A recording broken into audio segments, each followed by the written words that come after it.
Township Committee meeting September 22nd, 2025, 7 o'clock p.m., Delanco Municipal Building, 770 Coopertown Road, Delanco, New Jersey.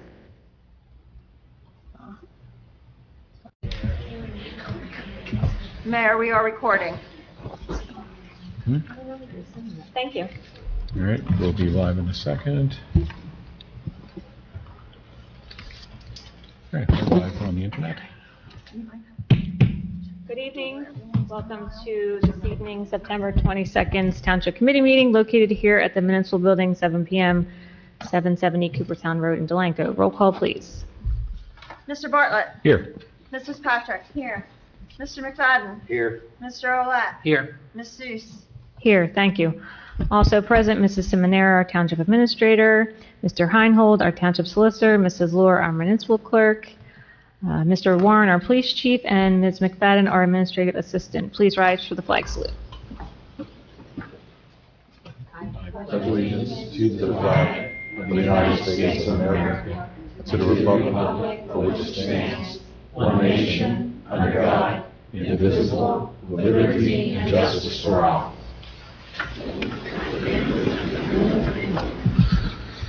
Sunshine and live stream statement, please, Janice.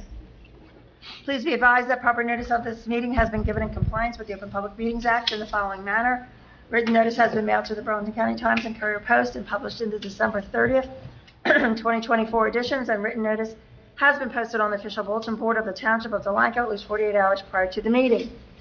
This meeting of the Delanco Township Committee may be transmitted via live stream on YouTube video. The streaming of the meeting is not intended to be relied upon as formal public access under the Open Public Meetings Act. And if the technology, is disrupted for any reason, the township meeting will proceed in person as an official meeting in accord with the official notice. Thank you. Please take a moment to silence and put your cell phones on vibrate.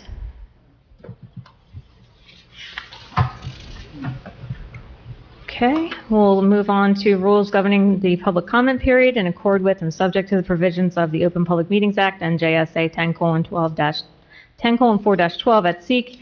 During public comment periods, the Delanco Township Committee is permitted to institute reasonable rules and regulations to allow for a smooth process and ensure a reasonable opportunity to be heard. Calling out from the audience outside of one's time at the microphone is disruptive to the person speaking at the microphone or to the committee member speaking at the dais and will not be permitted. Each speaker will have a maximum of 5 minutes to speak and should limit their comments to the matter at hand. The speaker will be directed to conclude their remarks once the time has expired. No time may be yielded to another speaker by a speaker. Groups are asked to select a spokesperson to speak on their behalf. Speakers will address the committee from the podium and are asked to begin their remarks with their name and address for the record. Township committee members are not obligated to answer impromptu questions or address remarks from members of the public during the public comment period. Speakers should expect the Township Committee from refraining and engaging in a dialogue, except to the extent necessary to clarify the speaker's comments.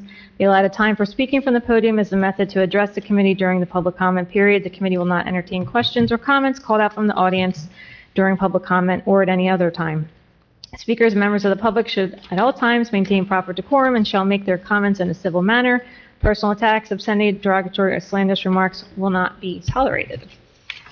Ordinance 2025-12, amending Chapter 245-13, governing the preparation of waste for collection by the township. This is the second reading and public hearing.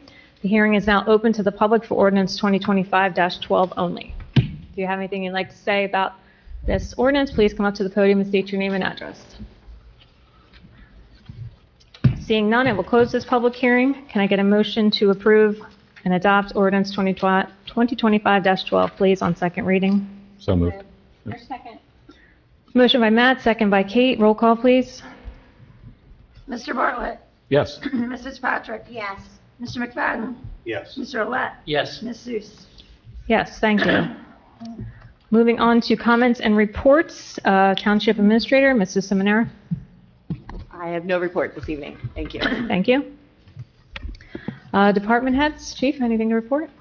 Yeah, good evening, everyone. We actually had our first annual fishing event this weekend. Very nice turnout. The weather was great. I want to thank Dunkin' Donuts. They actually donated all the donuts for us, so that was pretty cool. But it was nice seeing the kids being outside and having fun. They didn't catch a whole lot of fish, but they caught some. But again, just them being outside and enjoying the weather and interacting with each other was pretty cool. So looking forward to doing it again next year. Yeah, it was a Definitely. perfect day. Yeah, it was a good day. But thank you for your help, Phil, John Fenimore, and Public Works to help me out with clearing out areas. So we got nice pockets where they can fish and have space. We didn't want everybody on top of each other trying to cast. So. Yeah. but yeah, it was a good event. So I'm happy we were able to do it. As far as the department, for right now, to date, we have 177 total police cases. There have been 1,587 motor vehicle stops with 535 motor vehicle summons issued. And we have a total call of service for, up to date, yes, 8,571. So we had still busy. Numbers are still going up. So Great. and that's it for me. Thank you. I also, just a quick note, had the chief pull report for incidents related to anything with Hawk Island from Memorial Day to Labor Day. And mostly the only incidents I really see here are noise complaints, and they were all justified by the boats on the river. There was nothing noise complaints or any other kind of complaints from people actually on the island. There was a few incidents where the state police did respond to those noise complaints, asked the boats to turn it down, but we do not have any jurisdiction on the actual river, only on our portion of the land. So we didn't have any, I think there was one maybe parking summons you said issued? Last week, and actually there were 2 issued yesterday. Okay. But other than that, that's it. And they were parked, excuse me, not on Vine, they were actually parked at the gate. So Okay. they were just summons for that. So, okay. I received a call from someone who lives there at the end of Vine and about people entering after hours. And I said, please call the police. Mhm. That's what they're there, because they said, oh, they didn't want to bother them. I said, well, I can't do anything about it. You need to call the police. So they have a vehicle. They are aware of the hours. You know, there are rules. So please call the police. Absolutely. That's what. And so I don't know if they did. No. That same Only- person reached out to me, I said the same thing. Yeah. I assume it's the same person that said the end of Vine. The only 2 Yeah. calls, they were from the same person yesterday for the noise, but it was for the boats on the river. And there was 1 call, like I said, for the parked vehicle, which was issued a summons. But even when responding with the state police, like I said, sometimes they advise me to turn the music down. They don't always, you know, Right. because what they deem appropriate is a lot different than us. And obviously, once they're in that high tide water line, there's nothing we can do. And that's where, you know, people don't understand that. Yeah. But But it's good to see that our ordinance is working and our Well, permits, it's, The issue is it's only pushing people back a block, and I've spoken to a few residents on the block, the second block there, that already have parking issues, and they're saying that kind of exacerbated the parking issues by just pushing them all back a block. yeah. So Well, we they, kind of knew that would be it. yeah, so I'm not really sure we accomplished anything by doing that. The people carting stuff up at Hawk Island and partying there, I think we But accomplished it. that wasn't happening. Like, I'll give you an example. They With sort of, the event we had Saturday, it's almost a half mile to get back to that lake. right, You're not carrying a 75-pound or 100-pound cooler back there by yourself, yeah. a half a mile. Saturday, we shuttled most of the people back there because of the distance. Oh, yeah. So, and even on Saturday. And I've been back there now consistently preparing for the event for the past month and a half. There's no trash back there. Even when they were utilizing the island on the weekends, John Fenimore already had a schedule set up with Public Works. Every Monday they went out there, got the trash, went and dumped it, and they worked. They were, you know, pretty cohesive with him and actually Paul Newman Yeah, assisting with that. Pullman, yeah. But as far as them being on the island, we only had 1 call this summer for someone actually being out there staying, and he was addressed and Yeah. removed. But, But I They think weren't- before our yeah. ordinance, there were some issues. you know, I can't believe they just because they weren't really issues. made them up. Yeah, well, we showed you the numbers last year. Yeah, Because again, now, like you just said, is now of people are saying, well, I didn't want to bother the police. Well, right, exactly. But we can't address anything if we're not told. You know what I mean? Exactly. So, Right. Thank you, Chief. So I have this report if anybody wants to look at it after tonight. Okay, Mrs. Lore, anything to report? Just on upcoming events, we have this Saturday is the fall townwide yard sale. And that maps will be at various retail locations around town and the municipal building. And we have, I believe the firehouse is doing hoagies. Scouts are doing their famous pork roll, egg and cheese. Randall's Rescue is going to have a bake sale. I'm not sure if the library is doing anything for the yard sale. Their Friends of the Library will have tables set up right out front of the Pearson School where the library sign is. Okay. Right next to there is where they set up their tables and they sell books. They're having a book sale Correct. at the Pearson School. Yes. Okay, great. And then also, well, on October 4th, very busy day, we have Community Cleanup Day from 7 a.m. to 3 p.m. at the Public Works Garage. So items that are usually not able to be put out with regular trash can be accepted. That would be TVs and electronics, plastics, laundry baskets, lawn furniture, tires, up to 4 tires will be accepted. So that is the Community Cleanup Day, Saturday, October 4th, 7 a.m. to 3 p.m. And also that day is our a free shredding event right here at the municipal building. And that's 8 a.m. to 12 p.m., rain or shine. So residents may bring their bags or boxes of unshredded documents to bring them here on October 4th from 8 a.m. to 12 p.m. So a lot of cleanup opportunities for October 4th. And I think we have another event on October 4th, a big one, hosted by the Delanco Heritage Celebration in cooperation with the Delanco Recreation Commission. The Fall Fest, Saturday, October 4th, 12 p.m. to 4 p.m. And that is, where is that? Field of Dreams. And there's going to be a lot, there's DJs, vendors, food trucks, bouncy houses, pony rides, and on and on and on. And I believe there will be vendors. Yeah, so we have about 40 vendors in total right now between the crafters and the food trucks, and more are signing up every day. I think we have 5 food trucks. Mr. Softy's coming, Chick-fil-A, and then the additional food trucks. We're going to have, I think, 2 obstacle courses, a mechanical bull, a bounce house, our usual pumpkins with the decorations. We're going to have balloon backdrops, fall themed backdrops. So it's Community Day on steroids. So we've kind of Petting zoo. Yeah, petting zoo. So we've kind of expanded on Community Day now that we have a bigger space and a lot more activities. So we're super excited for that. It's kind of like our smaller version of what the Centennial event will be next September. So, and then the Firehouse is still doing their events, kind of a different way this year. Fire prevention, there should be, I'll get to the date when I get to my report, but yeah. I think it's the I think it's whatever the Friday is following. 10th. The 10th, yeah. 10, yeah. They're doing it like an open house. Yeah, they'll be putting more information out on that in the coming week. Okay. And Saturday, October 18th, from 1 p.m. to 3 p.m., the Delanco History Board will be having an open house and featuring displays and information for the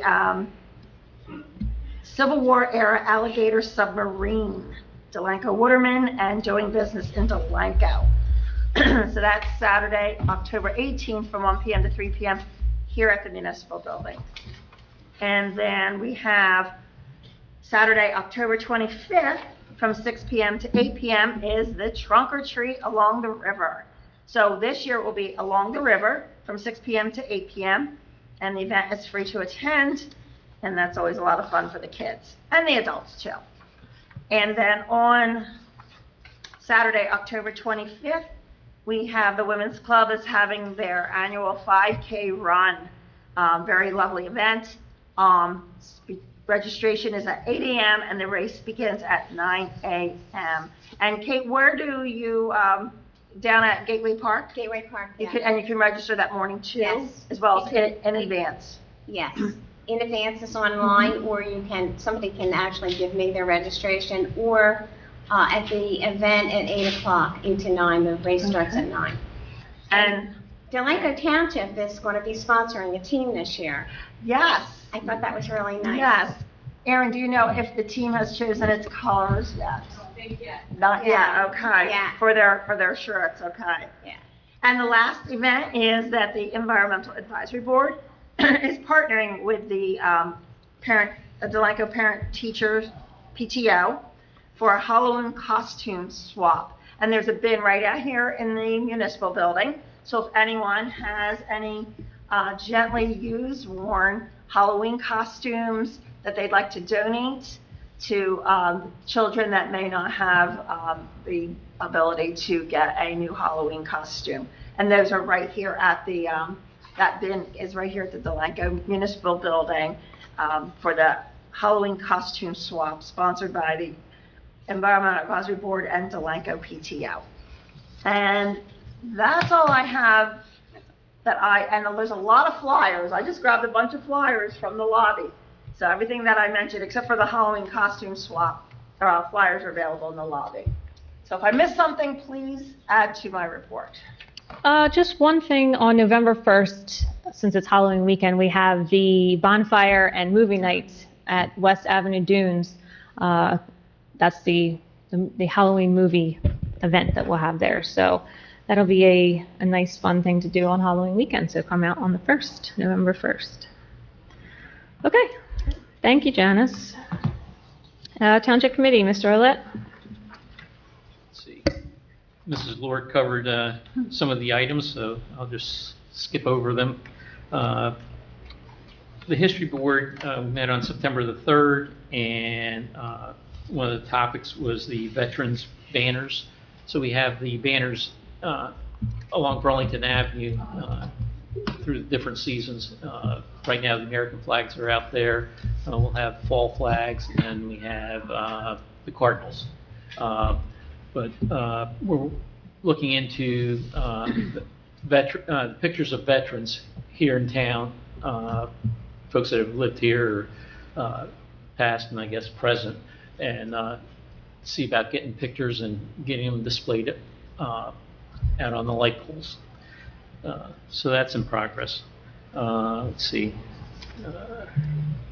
History Board will have a table set up for the township townwide yard sale, and we normally set up near the library, or Friends of the Library. I guess it's Maple and Burlington Avenue is where they're set up. Let's see, Fall Fest on the 4th. History Board's looking to participate in that event. And the open house on the 18th. Let's see. Oh, November 16th, Sunday, November 16th, from 3 to 4:30 here at Municipal Building, looking to do a veterans sort of celebration or story sharing. Done this in the past, and get a nice turnout, and folks are able to share their story of when they were in the military, and it's a nice event that takes place here. And let's see, the next meeting for the History Board is Wednesday, October the 8th at the Zerbrook Mansion. We meet monthly there, and everyone's welcome to come, anyone who's interested. Let's see, the library, again, looking to participate in the Fall Fest on October the 4th. And Friends of the, let's see, yeah, Friends of the Library are doing Boscov's Friends Helping Friends. And I think that's at the end of October. I don't have that date. 22nd, I think. 22nd. So you can get a coupon, I guess, at the library, and you get the coupon, then you take the Boscov's, and I think it's up to 20% off on your purchases there on different items. And the library meets next time on October the 14th at the library at 7 p.m. Again, anyone who's interested is welcome to attend. The county commissioners meeting, attended that on September the 10th, and they released their final report of the 2024 general election, 79-page report from the independent special counsel Connell and Foley.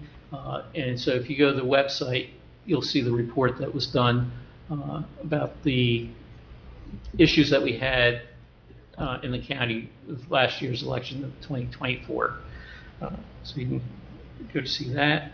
Let's see, on September the 9th, with the rest of the committee members, attended the OEM meeting at the firehouse, and I'm sure Mr. Bartlett will elaborate on that. And on September 16th, I attended, we had our joint insurance fund meeting. And I think that's all I have. Thank you. Mayor. Phil? All right. August 20th, I attended the monthly court session as liaison. August 21st, we got everything set up for the band at the historical waterfront park. That was Portsmouth Henry. The turnout was good. Also, September 2nd, I attended the joint land use board meeting. And then on September 9th, like Fern had said, we attended the OEM drill practice for upcoming storms and disasters. September 10th, I had the recreation meeting. We were discussing upcoming events, and I had to reach out to Environmental Advisory Board for interest in Hawk Island cleanup. They're looking around the first or the second weekend in November. September 11th, we set up for the rescheduled concert that was rained out on the 4th at the waterfront park. Vibration was the band. It was a new group that we brought in. They did very well. And I want to thank Vinnie's for stepping in. Chick-fil-A had backed out at the last minute, so Vinnie stepped in to sell their food. September 17th, attended the monthly court session again. And also September 18th, we had our final concert series at Hawk Island Marina. It was a very packed house, a lot attended. It was another great final concert series. And then September 20, went to see Chief Basil with the Cops and Bobbers. It was a great event. I thought it was very well done, and I want to thank the chief and his officers. They did a great job. Appreciate that. That's it for me, Mayor. Thank you. Busy month. Mr. Bartlett? All right, I'll keep it short and sweet. Attended the fire company meeting on August 25th, normal business, and the fire commission on the 26th. As Janice mentioned, the fire department is doing its hoagie sale fundraiser this Saturday. Come up starting at 9 a.m. till we sell out to get your Italian turkey or American hoagies. Attended the OEM Emergency Operations Center drill on September 9th. That's a run through and activation and operation of the Emergency Operations Center in the event we have a storm or other disaster in town. So long story short, when there's some big crisis in town, if it's throughout the county, if there's a huge storm coming through, if there's a hurricane or tornado barreling down, the county may go into overflow mode where they just can't keep up with the volume of calls. So we'll activate the local emergency operations center at the firehouse. They will forward non-serious calls, like trees down, things like that, wires down. They'll forward them directly to the firehouse, and we'll dispatch automatically from there. So we have a whole setup we do locally in town, and this was a run-through of that, simulating exactly what would take place, who would perform what functions, and things of that nature. So thank you to all the committee folks who attended, as well as other members of the community. Last week, October 16th, I attended a National Weather Service Integrated Warning Team workshop. Speaking of the weather, the theme this year was topics covering hydrology and probabilistic forecasting.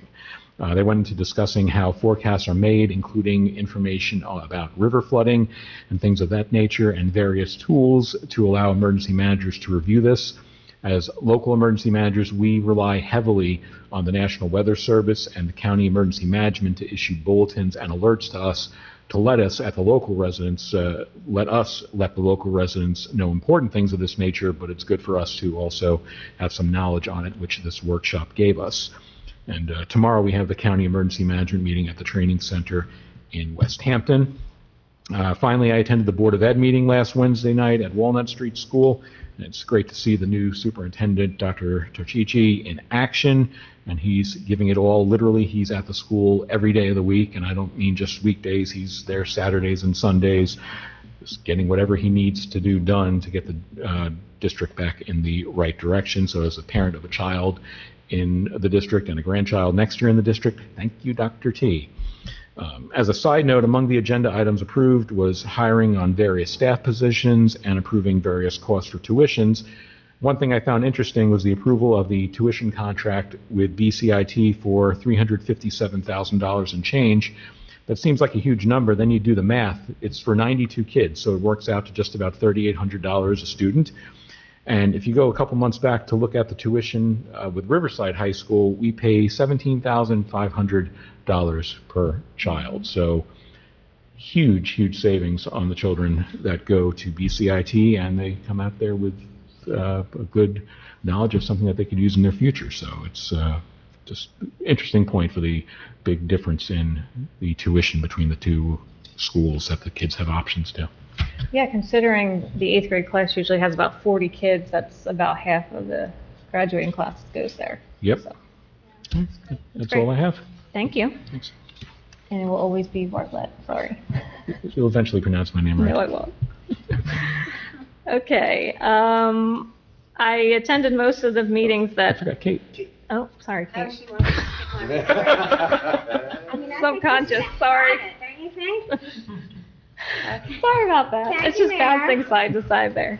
The Delanco Youth Sports Association met on August 26th, and the meetings are now scheduled quarterly rather than monthly. They went over several items for budget purposes. A transition is in place for soccer from the Riverfront League to the new Burlington County Youth Soccer League. They're doing a partnership with Delran. They have 180, they probably have more than 160 registrations, probably up to about 180 by now, for soccer. And basketball registration is open. They're starting clinics, and officers' elections will be held in December, date to be determined. Delanco seniors met on August 9th at the firehouse. The president, Linda Y., welcomed everyone back and discussed the trips scheduled for the balance of this year and also the trips scheduled for 2026. She reported on all the upcoming events at the library. I provided the upcoming events for Delanco as well, advising them to sign up for the township's email to be kept in the loop as to what's happening in town and the library. The speaker was Julia Gandy, a certified massage therapist and wellness coach. We did an exercise to assist in defining feelings that cause depletion and stress, and activities and feelings that would provide relief and a feeling of renewal. It was really a nice exercise. Sewer Authority met on August 9th. Stylex is no longer in need of a permit from DEP to discharge certain waste, so they will be having that permit terminated. Rancocas Avenue emergency repairs have been completed and the final payment was made. TV inspections, roof cutting, and heavy cleaning is being awarded to Mobile Dredging and Video Pipe, subject to the approval of the QPA. 450 Creek Road will be connected to our sanitary sewer line. They currently have septic. And we did hire a new employee. I'm pleased to announce he's a young man from Delanco. Phil, I think it's your nephew, Dominic Allen. For sewage, yeah. Yeah. Our operator's report is on file, and we will be meeting via Zoom in the summer months next year, June, July, and August. OEM, as Matt indicated, all the township committee was there present to make sure that we knew what we would be required to do during an emergency. Recreation met on September 10th. A list of work orders for Public Works was distributed. They're doing a great job in keeping up with the items in need of repair, preparing the fields for soccer, and various jobs requested of them. As everyone knows, the women's clubs host the 5K run in October, and they also provide the flowers and decorations for the park, the Gateway Park. But Public Works has agreed to, again, take care of putting them up for us. We hope to receive an updated plan for Centennial Park to be reviewed and approved at our next meeting. Janice did a great job in mentioning all the activities that are listed for October.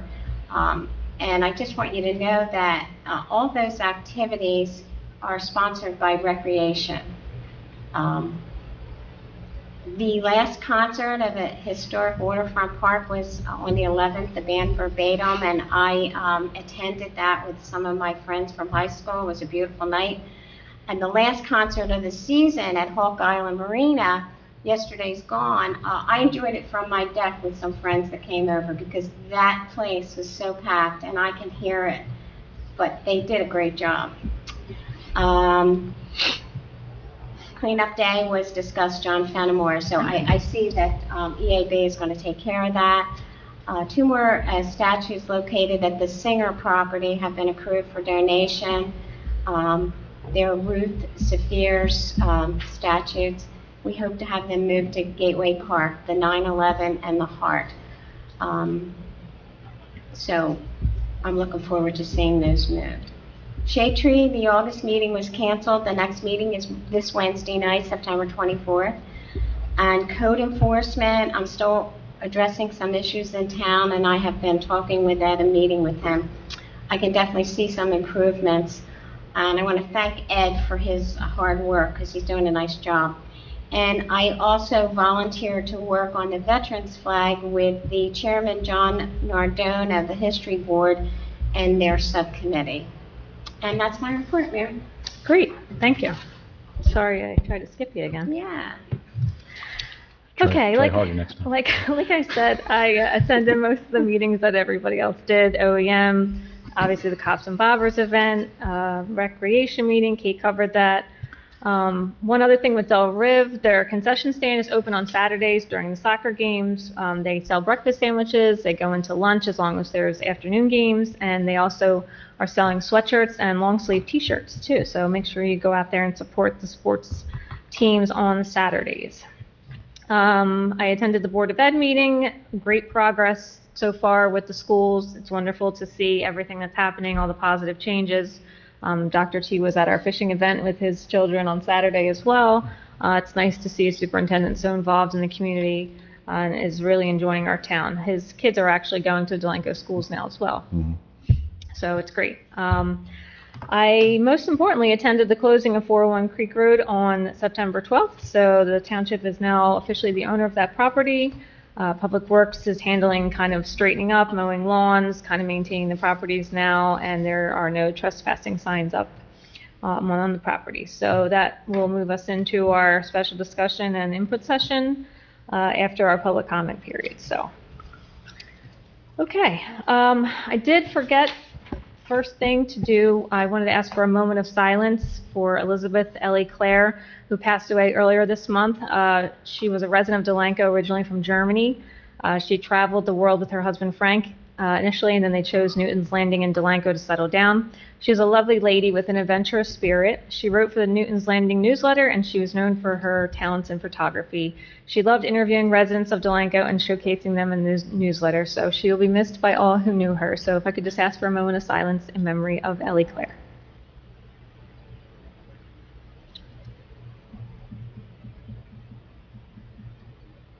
Thank you very much. Okay, meeting is open to the public now for comments and questions on agenda items. This is session 1. If you have anything you'd like to talk about that is listed on the agenda, you can come up to the podium and state your name and address for the record. Seeing none, I will close session 1 and move on to our public input session for future development of Creek Road. As I mentioned, the township is now the owner of 401 Creek Road. During this process, we spoke publicly about kind of what we had hoped to see the property be developed into, but we also promised to have public input sessions to listen to residents with their ideas. So that's what we're having our first input session tonight. So if you have anything you'd like to talk about for 401 Creek Road and its future, you can come up to the podium and state your name and address.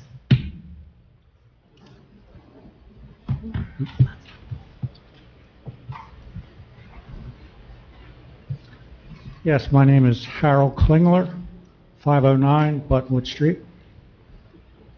I was under the impression from past meetings that we were going to buy this land to sell it and make money. So supposedly we bought it for $3.5 million, somewhere around there, whatever it was. It was supposed to be worth $5.5 million, and then the idea was to sell it and make money.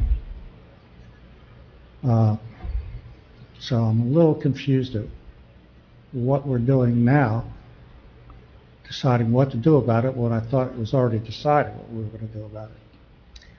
Well, it was never decided. We purchased it for general municipal purposes. We had ideas what we wanted to do. I know I spoke publicly that I thought we should sell it and put, senior restricted age housing there. But, selling it to who? So we have to determine what we're going to do. So that's why we have a public input session. That's why we give the committee members time to speak their opinion as well. Doug, did you want to elaborate kind of like why we had to buy it and say what we had to say for that purpose? Well, just generally, when we purchase property, unless we're doing something for purely preservation purposes, municipalities state under the local land and building law that you're basically acquiring it for any acceptable municipally owned purpose. So it's very broad, so as not to foreclose future possibilities. However, clearly the intent was not to buy it only to turn it around and sell it to another industrial developer. So, what that looks like going forward and what the ideas are, to some extent, may be determined by the market, but I think the intent here tonight is also if people have ideas or concepts that they want to share about what they would like to see for the future of that property, we're in a listening mode. Right, and I understand all that, and my only concern is about the property, is whatever we do, that we're making money on it. That's all I'm concerned about. And I'll give you an example. Because I always like to see this town start to make money instead of spend money. And one of those things was I always thought, geez, why don't we invest in an Easy Pass and put it at the Delanco Bridge? and you may giggle about that, but it's a pretty good investment. And you could have taxpayers of Delanco, residents who pay taxes, would get a free pass, and everybody else would have to pay. And there's a lot of traffic that runs over that bridge between 130 one way and 130 the other way and River Road, a lot of traffic. And it'd be a lot of money. It would all go to the county though, because we don't own the bridge. So it's the county bridge commission. Well, somewhere county there road. we own something, right? No, we don't wouldn't have- see a dollar of that money. You don't own the road? Nope, County county. road. County road. County road, we don't. Burlington Avenue's a county road. Yeah. All your major Oh. roads in Delanco are county. Well, then maybe make a deal with the county and cut them in. They'd have For to a cut piece us of the- in. For a piece of the act. We'll put an Easy Pass on Buttonwood Street, Hal. Well, that's fine, because I'm a resident. That's, like I said, the taxpayers wouldn't pay. That doesn't go for renters. Renters would have to pay, because they're not taxpayers. So, I hear you. but that's just an example Yeah. of making money. So just so you understand, what we did by purchasing this property is economic development.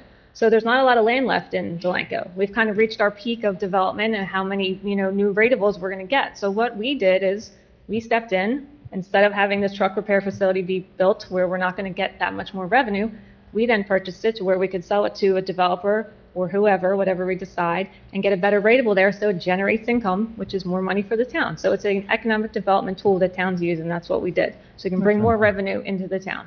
And there's zero intention, Hal, of keeping this property and not making money on it whatsoever. Oh, I understand that. Yeah. So then, let me ask you one more question, because I think everybody else here would be interested. What do you think should happen with the property? And that's something we're going to go through here. Yeah, we're going to go through that. We're open to the public right now for their comments and suggestions. But you don't have any ideas? So we'll speak after yeah. everybody comes up. We'll say what we want to say about our opinion after the public comment session. Right. Okay, all right, thank you. Thank you. Anyone else? Public comment? Heather? Heather Phillips, 209 Edgewood Avenue in Delanco. So this is just pie in the sky type thoughts that I had. I would love to see the space as a community garden, like with plots for a nominal fee that could generate some income. Maybe a community complex, a building structure to house organizations and events that could also generate some income there. The complex could host maybe a gym for rec type events like basketball and volleyball, a meeting space for local groups such as the seniors and other club organizations, a space to host the Delanco history as an organization, so it could then collect and display items pertaining to Delanco's rich history, not just what they're able to do here, but in a larger scale. Maybe even a public library space to hold library events.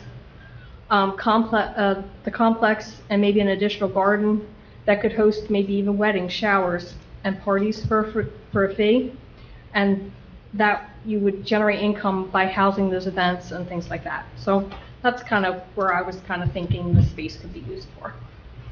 Thank you very much. Thank you, Heather. Thanks, Heather.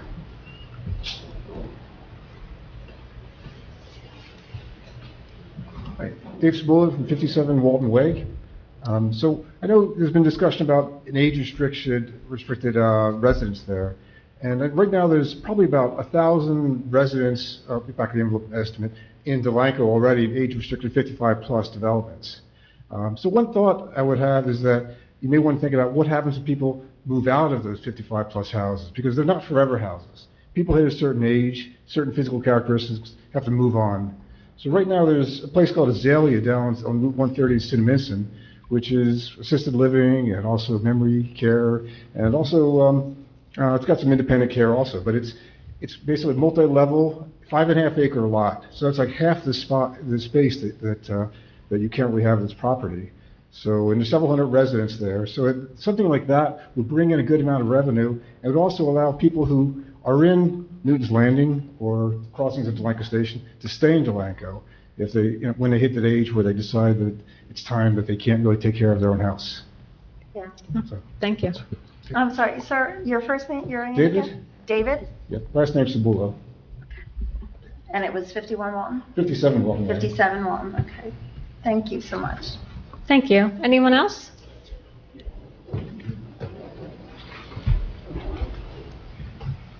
This isn't about trees, you know that, right? I know. Okay. Don't get old. Ray Weber, 22 Ships Way. In reference to the 401 Creek, I looked at the size of the land and everything else in there, and just so that it wouldn't affect the schools, because I know the schools can't handle it right now. I was looking at it from an engineering and architectural type of design and stuff. You could probably fit at least 20 townhouses in there, which would go for about $400,000, which would bring in it would cost about $8 million in total. Houses in Newton's Landing, as a gentleman just stated, others on Walton Way. Right now, the average house price in there is over $400,000. The last one just sold on the 19th for $415,000. That's a 2-bedroom, 2-bath house. We have one that's going on, it's going to be going for over $515,000, and the third one for $499,000. So putting in townhouses, 2-bedroom, 2-bath, you're looking, I just roughly did $400,000 just for rounding, made it easier. Maybe you could put in there assisted living, because none of us are getting any younger, and what happens is there's more of us than they realize in Delanco, I think. And you need someplace for people who want to stay in Delanco, because that's where I want to stay. I mean, and stuff like that. And then the last thing was, I know the township public works guys are complaining about having to keep their stuff outside and things like that. Last thing would be putting in a pole barn or something, or using that garage that's there for that. That's my thoughts. Thank you. Thank you. Thank you, Rich. Anyone else? Joanne Schlimwein, 316 Oakford Avenue. Through this process, there's been great things and not so good things. But one thing that's been consistent, I believe, is the positive piece of strategic planning. The number one tax part of our bill is the schools. And it's been clear about the impact on schools if and when you plan for housing. The one thing we don't always talk about, though, is that strategic planning, nothing's going to go down. And even watching the gubernatorial debate, nothing's going to go down. Utilities, salaries, unbelievable analysis on projection of benefits and prescription. I listen very closely to Chief Warren and before him, Chief Tilger in statistics, and nothing is going down. I pay attention to the staff with bills. Tremendous increases in the past 8 months. So I implore you to really focus in, what do you want this town to look like financially? Debbie's second meeting, you spoke about how good we are financially. And then you take that and you look at the other 39 municipalities in this county, and nobody can really say that. So we have to think about tomorrow. We have to think about the cost, or you're not going to be able to do the extras. You're only going to be able to pay bills and pay for staff. And then that will then create another uproar. So thank you so much for all you do and your time. Thank you very much.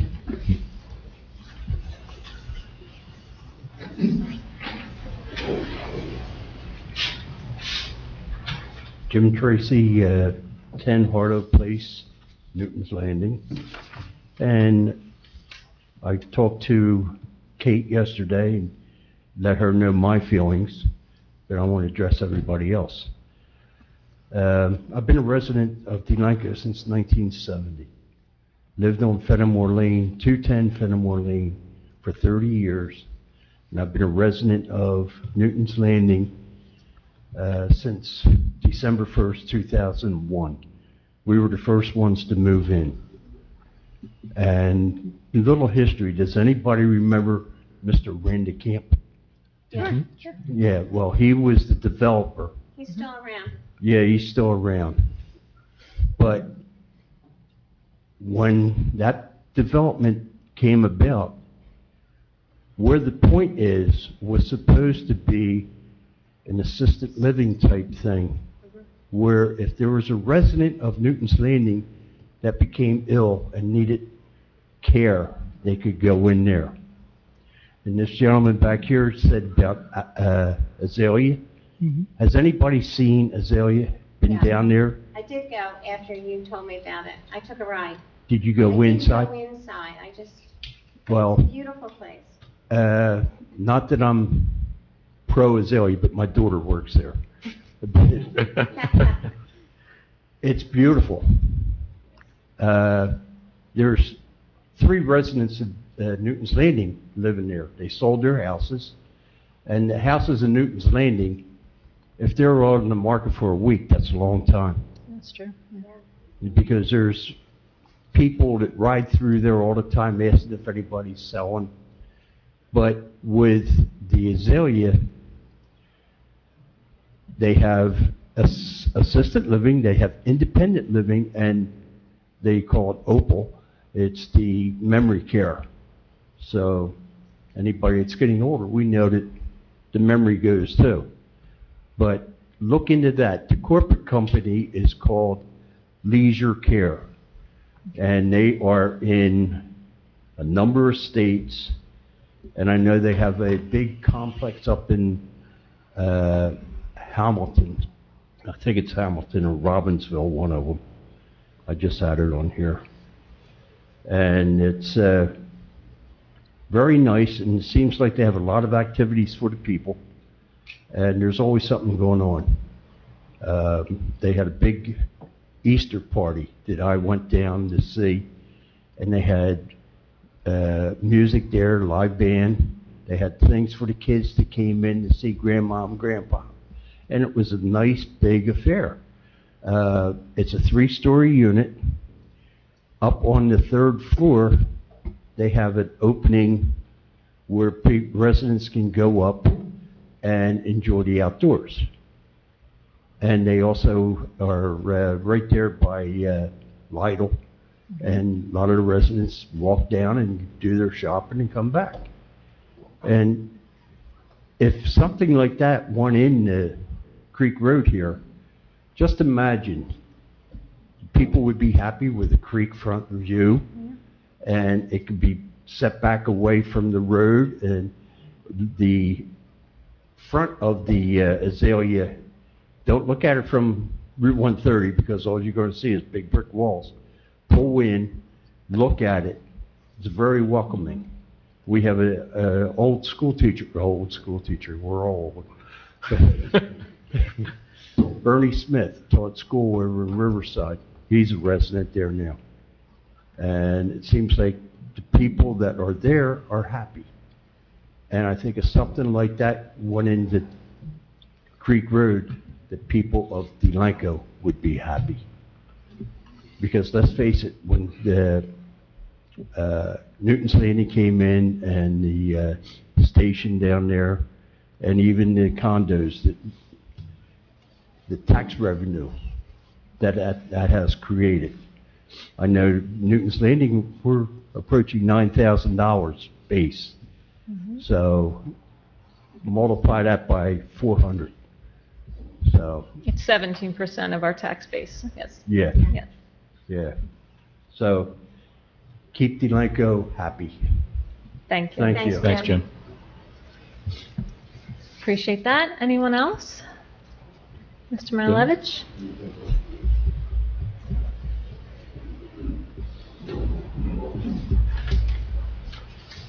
Marilevich, 304 Center Avenue. I'd like to see at least half of the property preserved. When it was originally pitched, everybody was concerned about the trees out there. This back end is a magnificent mature beech forest, and the buffer with Field of Dreams is also spectacular. So whatever development happens out there should be sensitive to those uses. That's all I had to say. Okay. Thanks Thanks very much. Anyone else?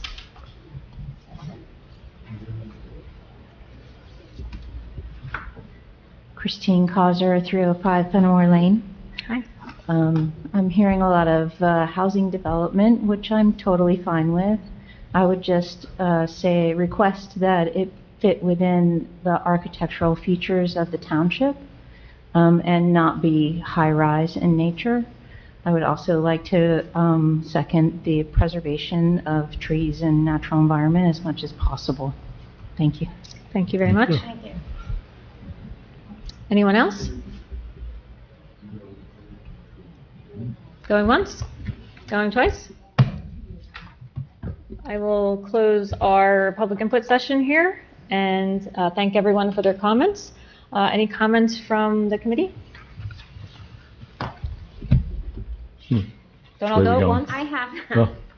I have a lot of thoughts. I'd like to wait until we have another public comment session, but I think all the suggestions are good. I'd like to see us be able to keep part of the property for open space and have something that would generate income, more tax revenue for the town, and something that would be senior oriented, designated, so that senior is a little bit different than age restricted. You can do a senior as well. And I think that is a good idea for, as Jim had indicated and the other individual, Dave, had said, I did go down and take a look at Azalea. I didn't go inside.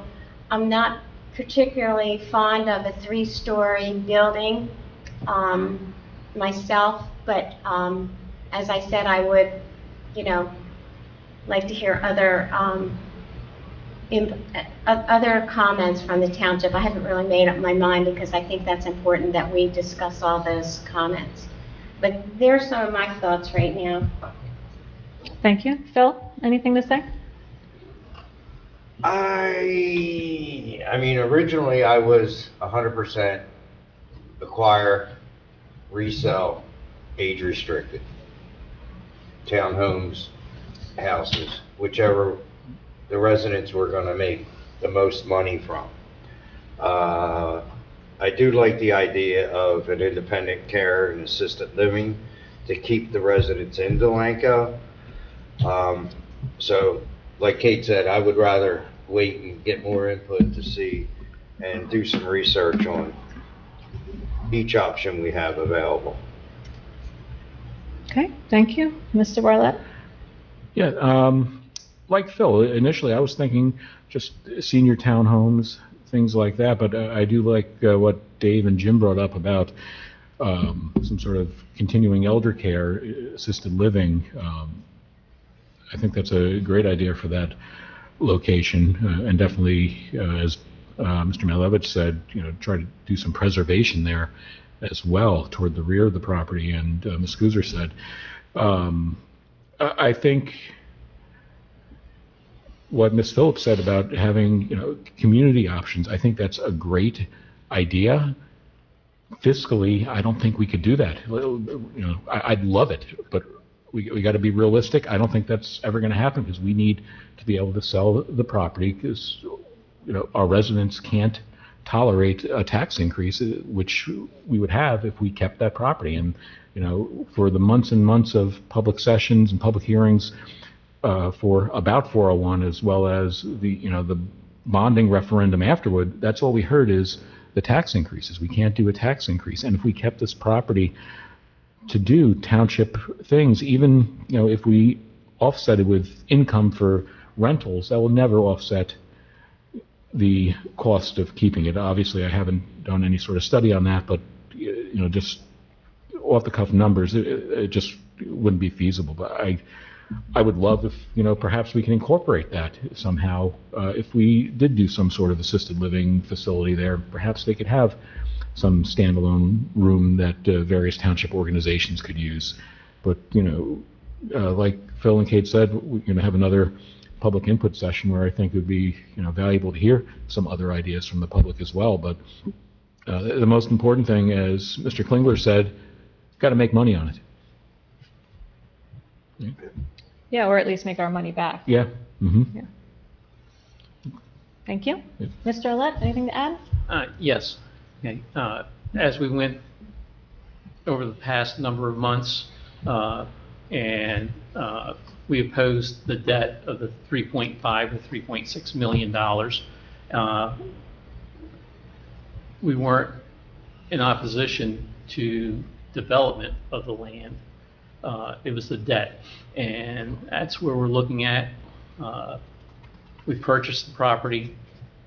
Township owns the property. Getting the input from our residents is very important.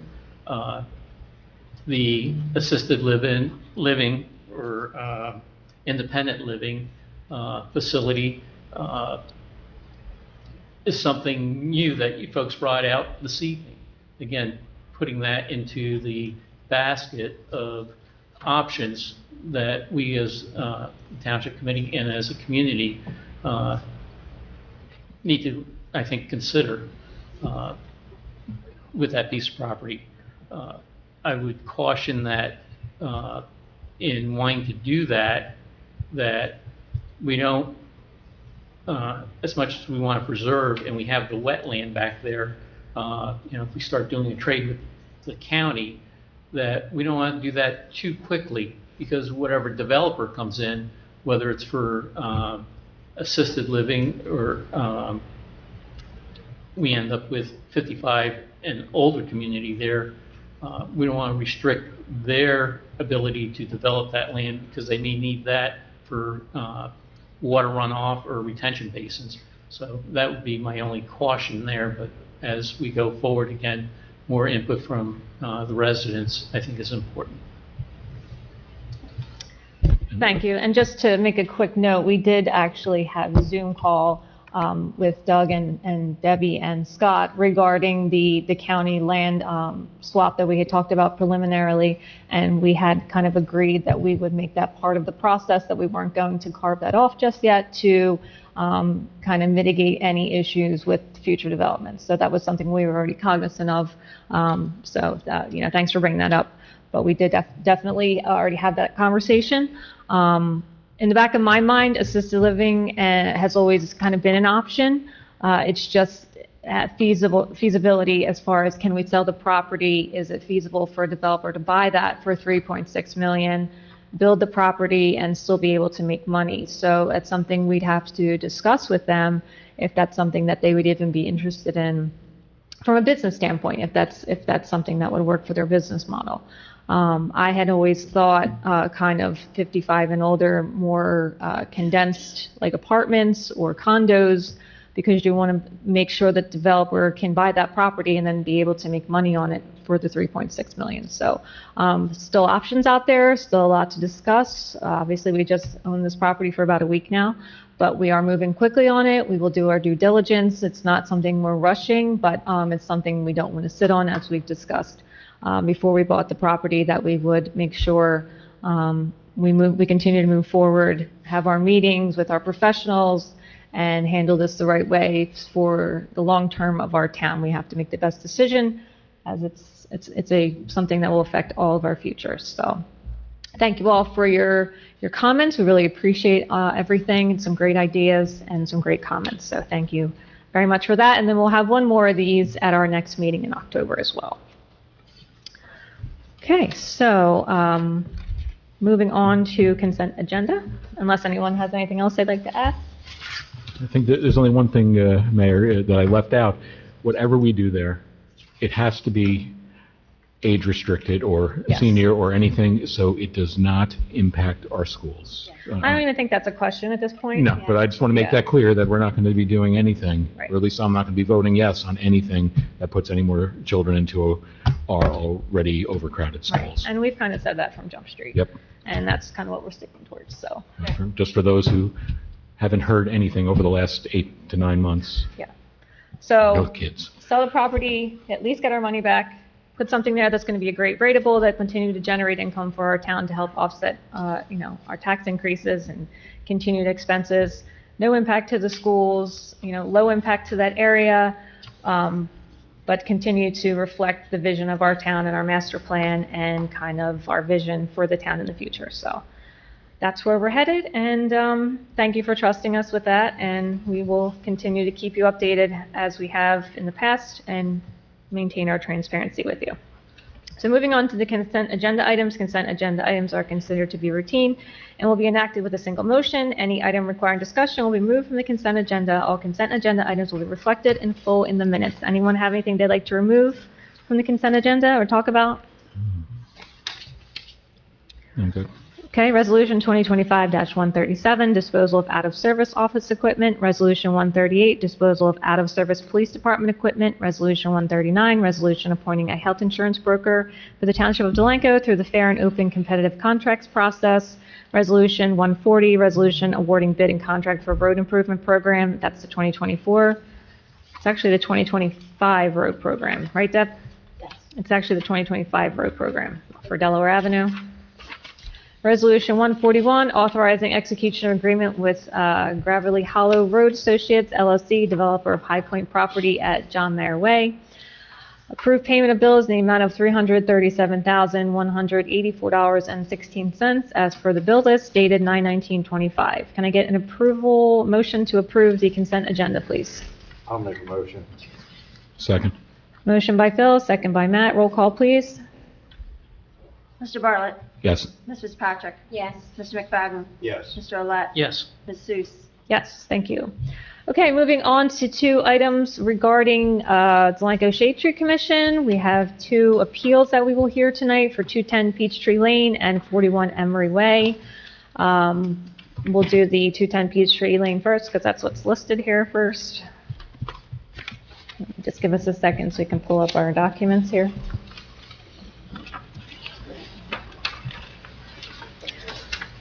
Okay, so the appeal was submitted by the homeowner Miriam Makuda, 210 Peachtree Lane. Request for corrective action for a municipal tree placement near the sewer line infrastructure. I'm just going to kind of... She wrote to us as a resident to respectfully appeal the denial of a request to remove a municipally owned tree located in her property on Peachtree Lane. It was planted approximately 15 years ago with the approval of Shade Tree Committee. It's situated near the lateral sewer line servicing her home. After purchasing the property in 2024, she was informed by the previous owners, supported by private neighbor testimony, that tree's roots had intruded into the PVC sewer pipe, causing a blockage that required professional plumbing services. Delanco Sewer Authority inspected the location and recommended removal of the tree due to its proximity of underground utilities, the potential for continued interference. Several points were presented during the Shade Tree Committee review that warrant clarifications, so we'll let her go through those.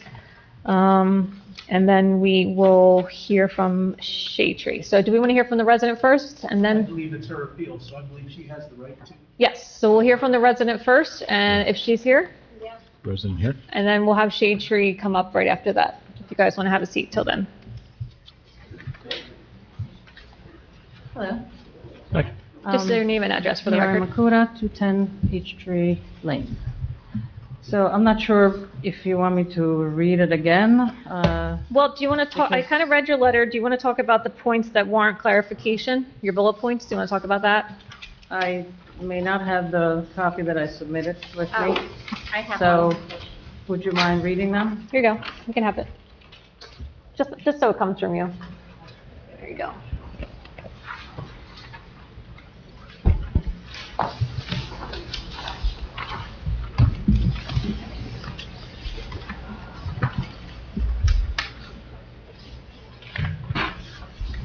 Okay, so several points were presented during the Shade Tree Committee review that I would like to, that were clarification.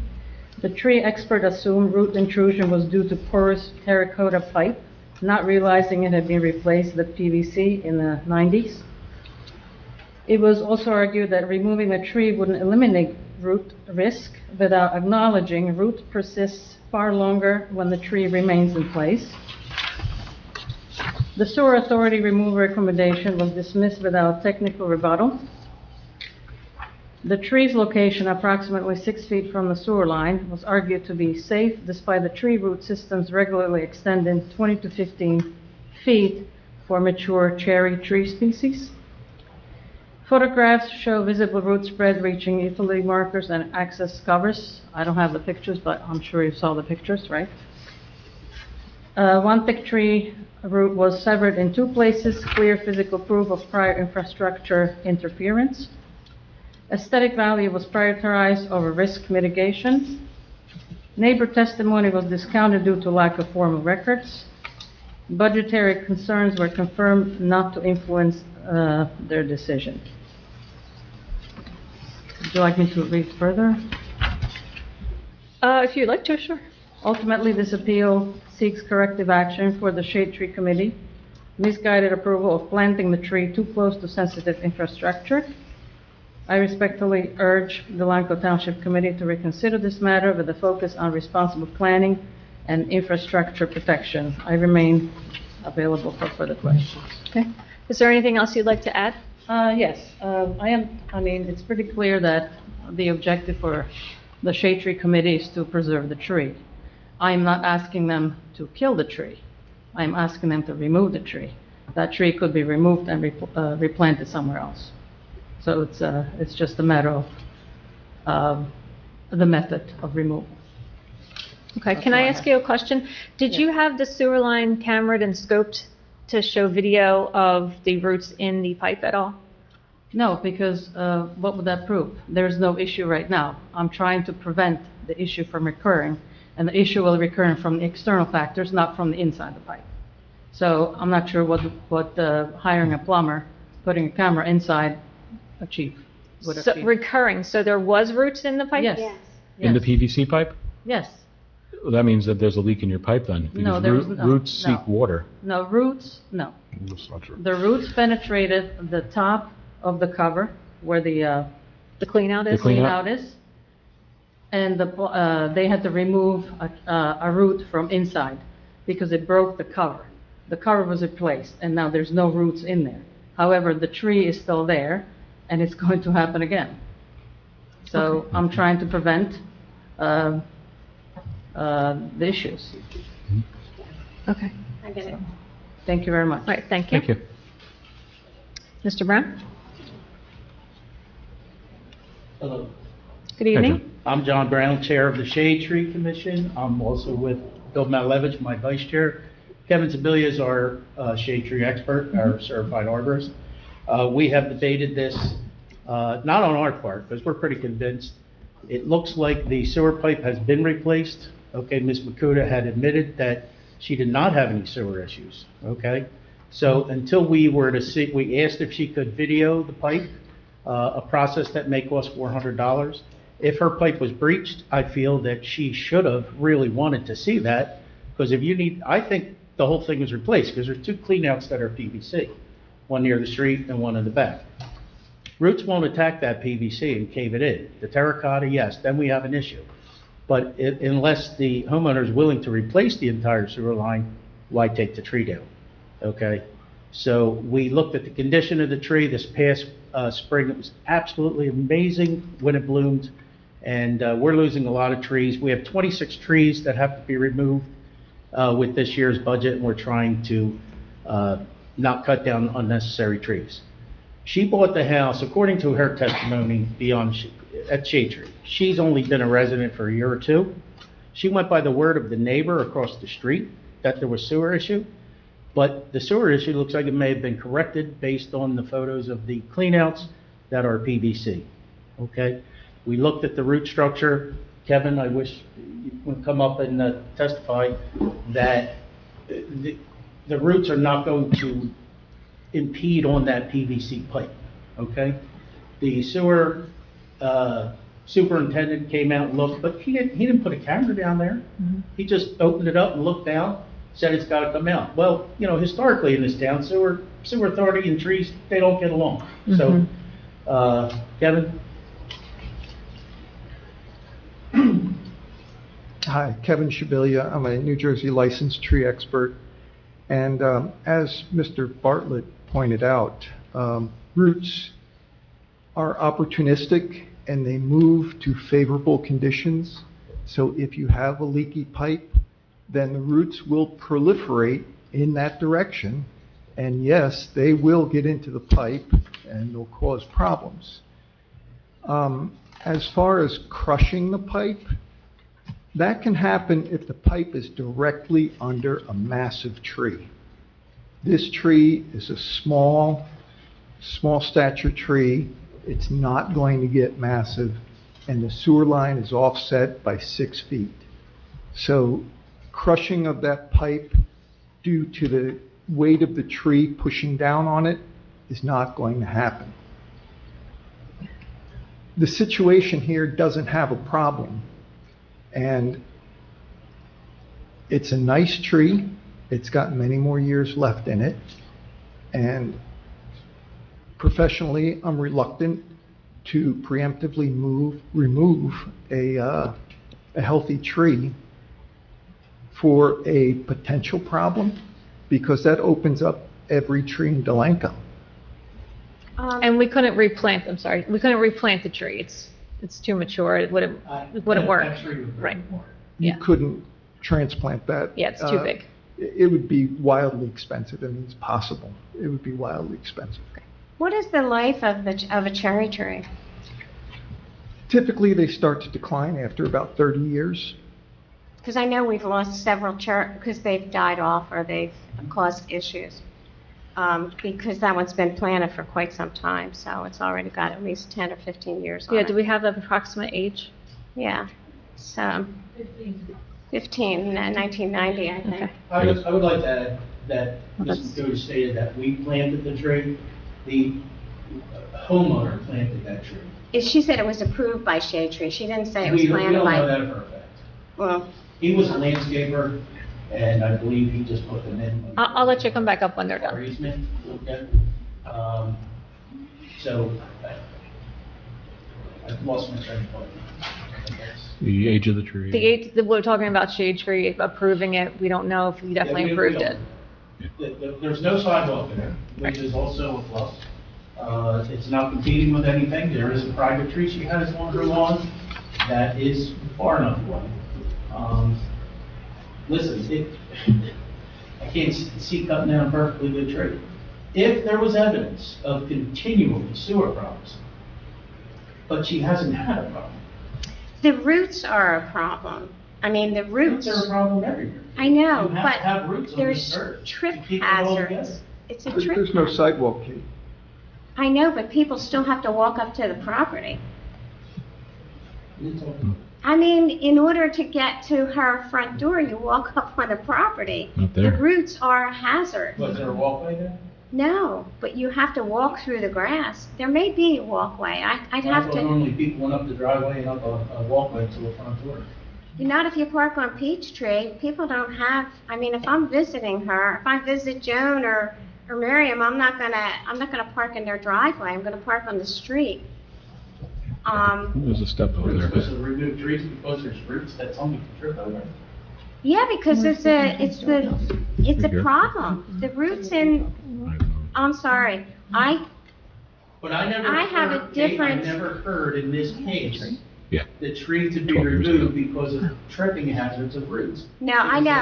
I brought that up myself when I went out to look Let's at the stick to the tree. case. But then It's the about the case sewer line. is if our sewer authority, I do take recommendations from professionals. And I am a tree lover. I just planted 3 trees in my lot. So it's not that I'm against trees. But when you have a professional asked to come out and take a look, which he was, Provided no proof. and he showed pictures of how close the tree roots were to the sewer. I mean, you can see it right here. Yeah. I've seen And it. I take that opinion very seriously. So with But this, don't you take the word of the professional that? He's out of his league. He knows sewer. I know trees. I've seen hundreds of trees excavated, and I myself have excavated stumps of trees. So when I tell you that the pipe can be crushed when it's under a massive stump, I've actually seen that. I think he should stick to the sewer, and I'll stick to the trees. And I'll share the shade tree, because we're trying to save trees, shade, provide shade. But we're not irresponsible. We don't just put dangerous trees, we do remove dangerous situations, unhealthy trees. We have criteria that we meet, and we meet every month, and you're there. I know. We don't save them all, we do take some down. There's some that split, there's some that get struck by lightning, there's some at the school bus stops. We do remove them. This one here is no threat to anything. Bill, did you want to add anything? You good? Marion wants to come back Yes. up. Anybody else have any questions for shade tree? No.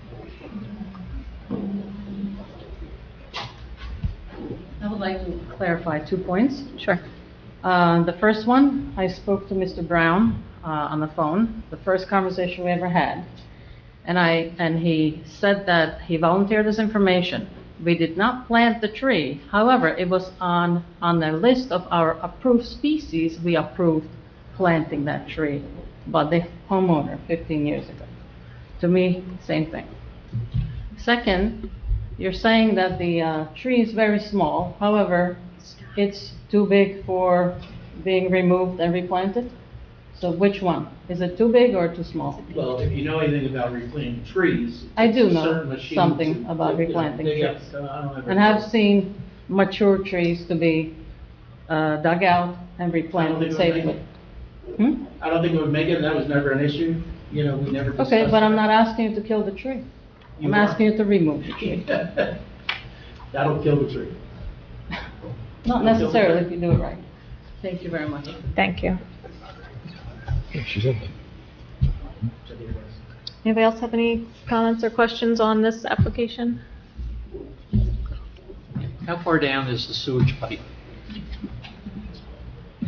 Well, we have no camera proof to see, but basically it goes down, what, about 4 feet? It should be around 36, 39 inches if it was normal. And there's a clean out toward the back of the house too that you can see from the street. PVC, white PVC, so it looks as if it was replaced. Replacing the sewer in Delanco with your PVC alleviates your root problems. And from that connection at the street to the house is the homeowner's responsibility, the sewer line, yes. And this PVC, I'm just looking at Google Street View, which remarkably hasn't been updated since 12 years ago, and the PVC cleanout isn't there then. So it was sometime between now and 12 years ago when Would there be a that sewer permit light- on that? Would they need a permit?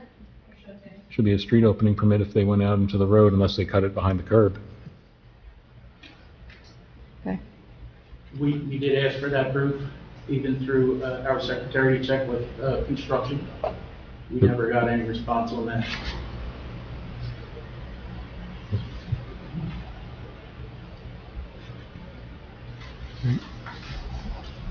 If there were issues, if we had receipts from this, the sewer clean out people, receipts, well, first of all, if the pipe were to be dug up, he probably replaced the line before the tree.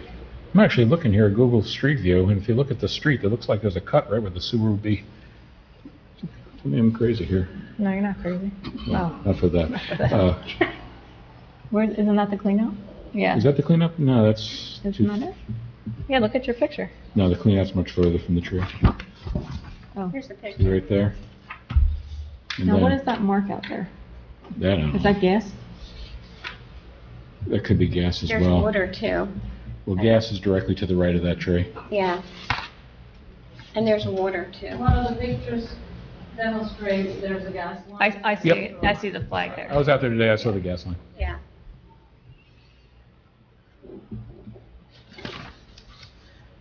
Okay, I will hold our decision until after the next application. Okay. 41 Emery Way, is the homeowner here? No? Mr. Mongula here? I don't think he's here. Doesn't look like it. Jackson Mongola? Was he notified? Did they get notified? They did, yes. They did, yes. Okay, Mr. Brown, you got the floor. Okay, this is a totally different situation than 210 Peachtree.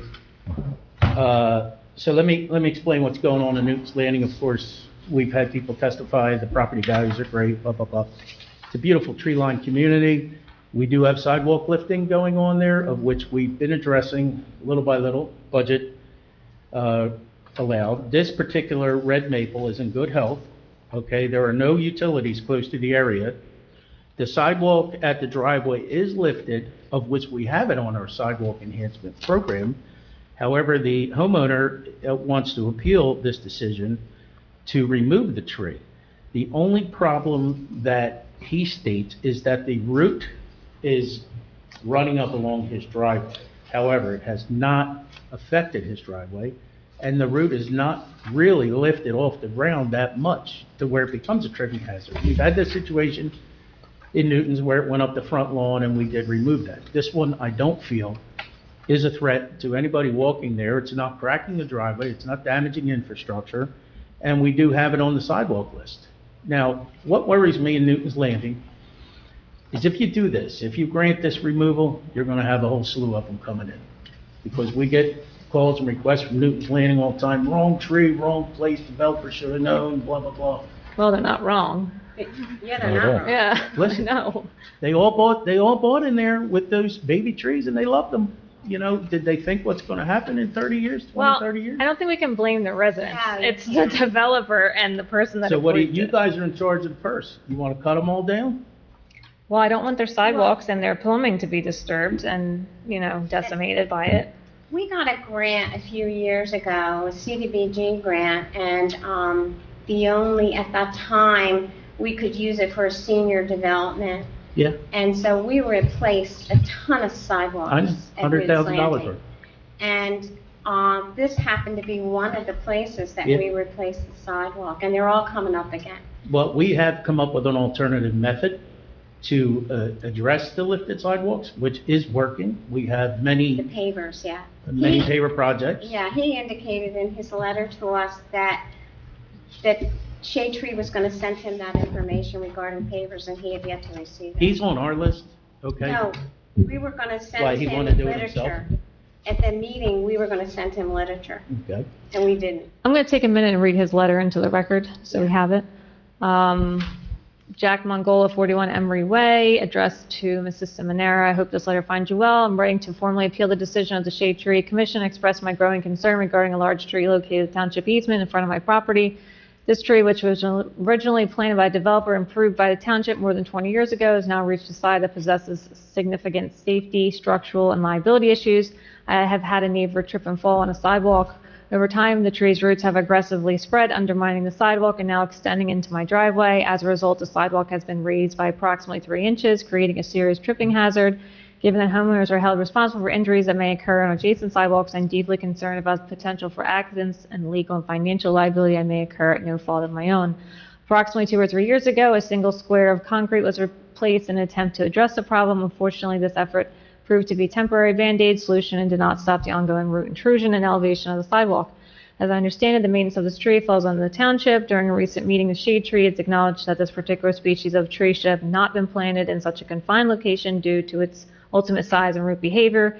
The chairman of Shade Tree provided 2 recommendations to either replace the affected concrete again or to install pavers to bridge over the roots. He also mentioned he would follow up by emailing a photo of the paver solution to date, but I've not received any such correspondence. Either approach seems like yet another temporary patch rather than a lasting solution. While I appreciate that the tree is beautiful and currently healthy, it's currently long-term hazards for pedestrians and driveways and personal risk for me as a homeowner. Given the circumstances, I respectfully request that the tree be removed or cut the invasive roots and full replacement of the affected sidewalk in a manner that will not simply result in the same issue repeating itself within a few years. And he hopes that we can work toward a solution that protects the safety of our residents and alleviates the burden placed on homeowners for a township-planted tree. Kevin, do you want to add to this? Mr. Sibilio, our shade tree expert. There is no doubt that roots cause sidewalk lifting. The problem that we are making when we try to attempt this, to correct it, is that we cut the roots and then we put concrete back over those cut roots. When you cut the roots of a tree, it tries to close that wound. Just like when we get cut, we start to heal and you get a bump. So yes, when that flag went in 3 years ago, because the tree roots were cut, it grew very quickly to close those wounds and it elevated the sidewalk. So how many years ago did we start this? Only about Pavers. We did a few 20 years ago, but we're still. The past 3 or 4 years. So we've begun using essentially concrete bricks, pavers, to bridge over the roots that we don't have to cut them. And the roots will grow much more slowly this way. And if the pavers are knocked out of alignment in 3 or 5 years, it's a very simple matter of just picking up one paver, knocking an edge off, and putting it back in. You don't have to remove an entire 4x4 flag of concrete and then lay more concrete. So it may not be a permanent solution to use brick pavers, but it's a much better solution than what we're trying to do. We are fighting the tide every time that we pick up a concrete slab, cut the roots, and put it down. I don't even want to suggest removing all of the trees that have elevated sidewalks next to them, because you're going to be cutting down better than half the trees in town. And I don't think that you want that. Kevin, can I ask you, how does the pavers stop the roots from growing versus the concrete? I know you're ramping it, but isn't there a base under that? The pavers are set in stone dust. And so as the roots are growing, they're growing at a relatively they're adding diameter at a relatively slow rate. The problem that occurs is, well, there's twofold with the concrete. When you damage the roots by replacing the concrete, the roots grow more quickly than if you didn't damage them. The other problem with concrete is that one root, as it's lifting up, it magnifies because you have a large slab. If you lift up one corner, that other corner gets magnified and it may lift 3 inches. Whereas if you had pavers, each one of those pavers will shift a little bit and it doesn't get leveraged across an entire slab. So you'll get less disruption with the pavers than you would with a 4-foot by 4-foot concrete slab. So it's a much more forgiving surface for the tree roots, and it's a much easier surface to repair if and when that situation arises. Did Carol Hildebrand have an issue? Yeah, Carol Hildebrand's having an issue with the pavers. I gave her the information to contact Jessica to come before the shade tree. I looked at it, it looks like it's just the edge, the Did you, concrete edge. oh, did she contact here? Well, we had that request, we had that letter a while ago. Oh, she approached me at our rec meeting. None of the bricks are lifting, it's the edging of concrete, which Yeah. doesn't affect anyone. And the tree needs to be trimmed, it's hanging so residents walk, but there's another issue since a couple months ago. But I want to take it back to this. When they replaced those concrete pads, there was a tree that we finally took down at Newton's Landing that had roots all the way up to the front porch, and the roots were like this high off the ground, growing like this. And it was suggested initially at Shade Tree to cut the roots and see if the tree makes it, but eventually we decided to take it out. When they replaced those concrete slabs in that CDBG grant, it was my understanding, and I saw when they lifted the concrete pad on this particular tree, they just put styrofoam in there. They didn't cut, I don't think they cut the roots when they replaced, because I could see what they did on this particular tree. They put styrofoam in between to try to level it, which was, I think if we saw that during the process, we would have been like, what are you doing? Because that's when CDBG, that grant. Yeah, I guess remember, it wasn't our project. Okay? No. That's not how we're addressing. No, I know, but I don't think those grant roots, was I don't think they were cut then. Because they would only allow for a senior community, which the whole town was hurting for. Right. Handicap ramps and so forth and so on. So if it didn't work, that's on them. Okay? We're addressing it now. We started that sidewalk enhancement project as a pilot program. Right. For the homeowners to catch on to see this is how it's going to work. This will work, and it has worked throughout the town, and we're saving trees. We're not just cutting down trees and making a desert. We're continuing to keep the shade-lined streets.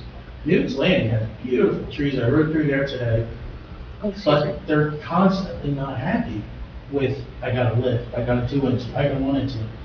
I actually had a woman call me and said, well, is it fair that I have to rake my leaves every fall? I said, we all do it. We all do it. And I said, don't rake your leaves. Leave them on the ground. But that's beside the point. But we have 2 appeals here.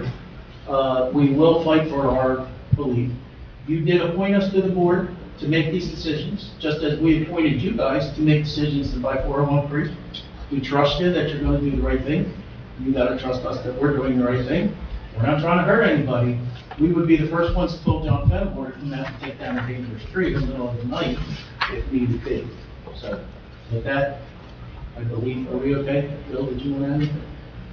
Yeah. And no disrespect to the residents. We love the residents. But I don't think these 2 should come big. Okay. Oh, by the way, the one that did invade the front lawn, we approved that. We did.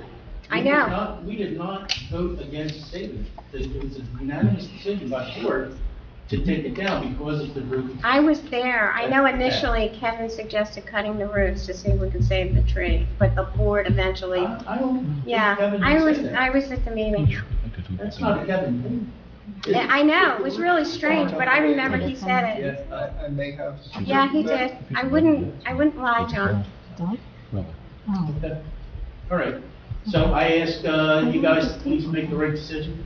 Doug, if I may though, the subject of the liability comes up quite a bit with the trees and the sidewalks.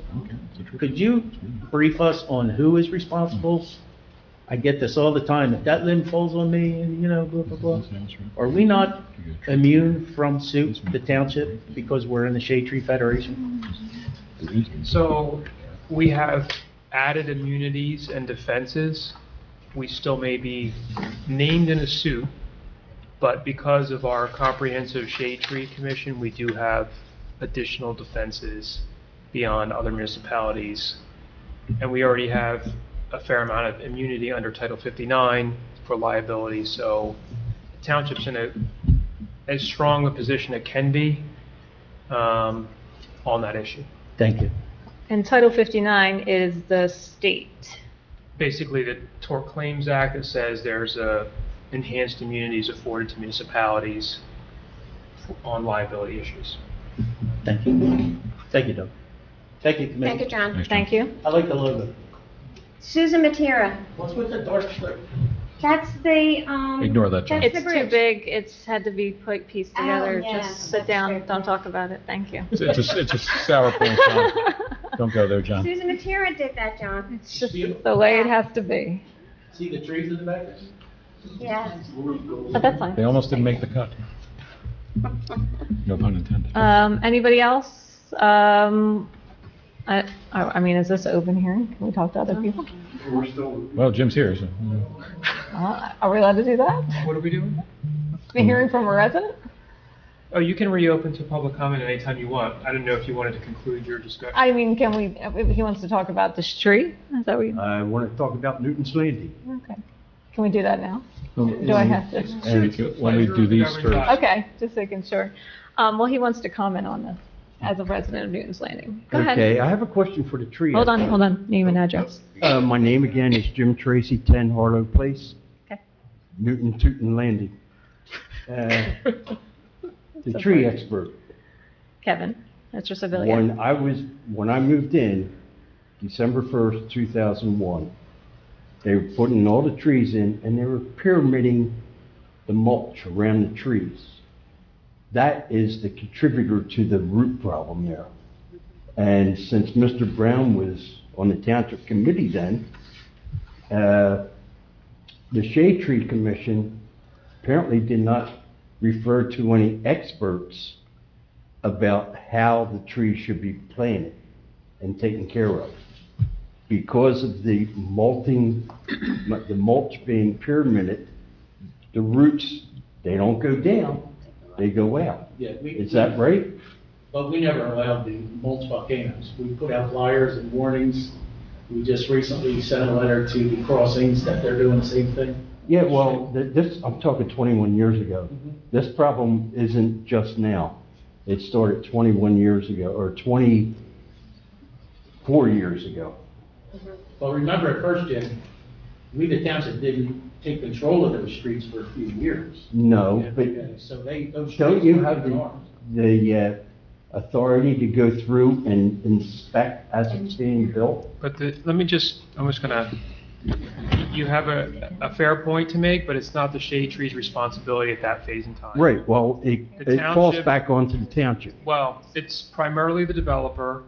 There is an inspection, but it's an engineering inspection, which really has more to do with site plan conformance. So if the inspector is out there, didn't know enough about tree planting, they may not have caught that issue.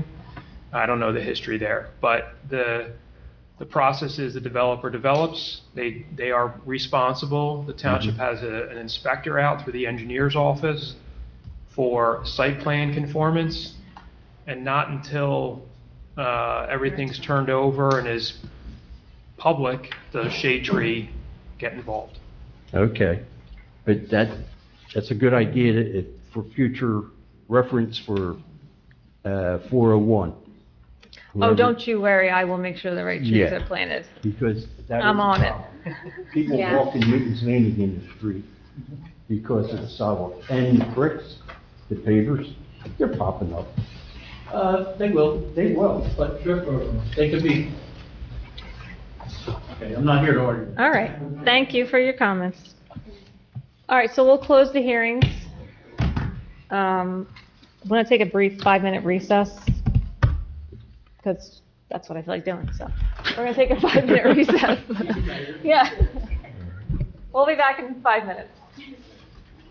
Oh, I get back here in a second. Well, They didn't teach me how to pause the stream, so we're still live. Hey, Jan, We're back recording, we're back in session. we're still live. We're still recording. Okay, so thanks for your patience while we took our little brief recess.